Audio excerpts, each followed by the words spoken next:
The rainy season had arrived on Sodor. The rails were wet and the engines felt like their trains were twice as heavy. The narrow gauge engines on the Skarloey Railway were struggling, especially with their loads. The rain was weakening the ground, and some of the rails were sinking into it. One day, Peter Sam was taking a goods train back to Croven's Gate. The rain was coming down, and the rails shifted beneath him. "I hope the rails hold until I reach the station," said Peter Sam to himself. No sooner had he spoken than the track beneath him shifted under his weight, and Peter Sam's wheels left the rails. "Ah!" shouted Peter Sam. "I'm stuck!" It wasn't long before Rusty rescued him and shunted Peter Sam back to the shed. "Thank you, Rusty," said Peter Sam. "Of course," said Rusty. "Now excuse me while I repair the line." Rusty did his best over the next few days, but the more foundations he strengthened, the more the rails were sinking into the ground. At the end of the week, Rusty was exhausted. Sir Handel Brown, the manager of the Skarloey Railway, came to visit them. "Rusty, it's clear to me that you are having trouble with repairs. I'm going to shut the railway down for a week so you can properly repair the line without the other engines interfering." "Thank you, sir," said Rusty gratefully. "The rest of you, meanwhile, get a break from work, so enjoy it." "Can I help Rusty repair the line?" asked Peter Sam. "No, your weight is too much for the line. Rusty is the only engine light enough. He will bring less damage to the freshly repaired tracks." Peter Sam sighed sadly. "Yes, sir." "Don't worry, Peter Sam," said Rusty. "I'll mend the line as fast as I can so you can get back to work." "Thanks, Rusty," sighed Peter Sam. The line was officially closed, and Rusty and his workmen began repairing the rail beds. The work was hard, but every bit of progress they made paid off as the rails they mended stopped shifting.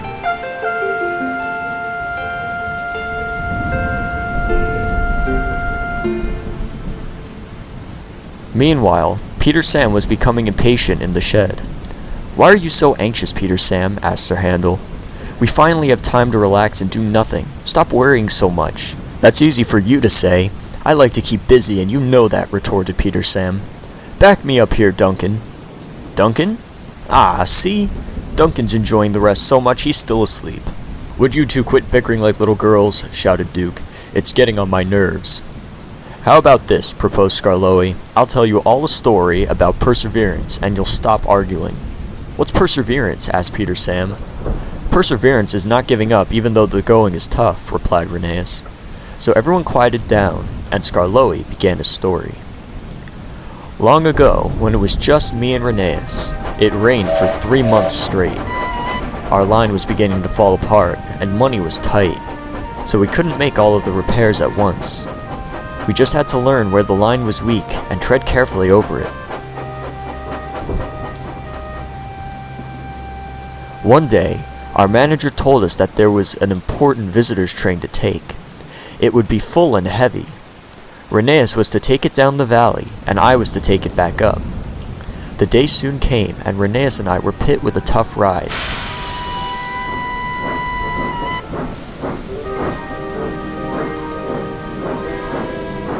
Rheneas slipped a lot on the slopes going down. He would have flattened his wheels on the way had it not been for the rain making the rails slick. When he got to the station, he was very tired indeed. "You did good, Rheneas," I said. "Leave the rest to me." I was coupled up to the train and waited there. When the visitors returned, we started back up the hill.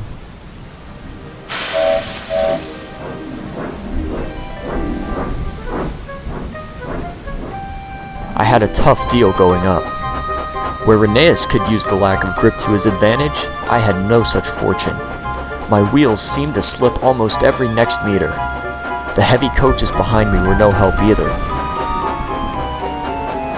I struggled on and on, but I quickly grew tired. The rain pelted me endlessly.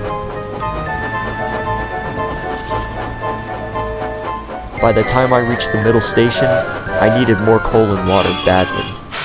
The station master had called down to Rheneas, who had started his way up in case I needed help.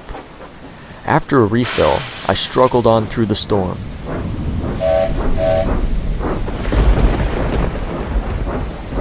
Thunder clapped loudly.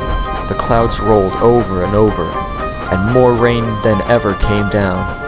My sanding gear failed and my firebox began to leak. I slowed down more and more. With one final effort, I came to a stop. Even with my brakes on, the heavy train began to pull me back down the hill. It was just then Rheneas arrived and buffered up to the back of my train. Together, fighting the wind and rain, we inched forward and kept going on. I tried my best, and Rheneas began to tire as well. We felt like we couldn't go another meter, but we did, and another, and another, and another. With one last big effort, we got back to the top station. I broke down completely and Rheneas also suffered a lot of damage. The passengers were more than happy. They got out and shook our driver's hands and thanked Rheneas and I too. We'll go home and tell all our friends about your little railway, and then we'll come back and help you fix the line so you can run your trains again. And they did. What a story, said Peter Sam. I knew you and Rheneas both saved your railway before, but that was incredible, remarked Sir Handel. I couldn't have done it better myself, said Duke. You two are truly admirable engines. But, said Skarloey, we couldn't have done it without perseverance. I suppose we'll just have to keep persevering our patience with each other until the rails are mended, said Peter Sam. Precisely, said Rheneas. Patience is a virtue after all. A few days later, and not without a couple of brief arguments, the line was completely repaired. The rainy season ended, but the engines never forgot of Skarloey and Rheneas' bravery, and took it with them every time it rained on the Skarloey Railway.